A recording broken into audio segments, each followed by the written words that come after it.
ng pera. Binigyan ako ni share ng email ng opisina ni Senrisa upang magpadala ng formal na email kahit anong aking sabihin daw.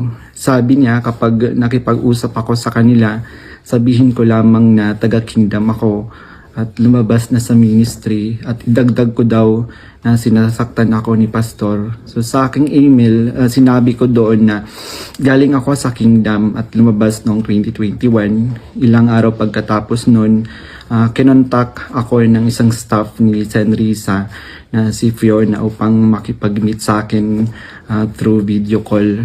Sa pag-meeting namin kay Attorney J. Becama, Chief of Staff ni Sen. Nontiveros, pinagawa ako ng affidavit tungkol sa mga gawain ko sa loob ng kingdom, mga transaction at operation na kinasangkutan ko.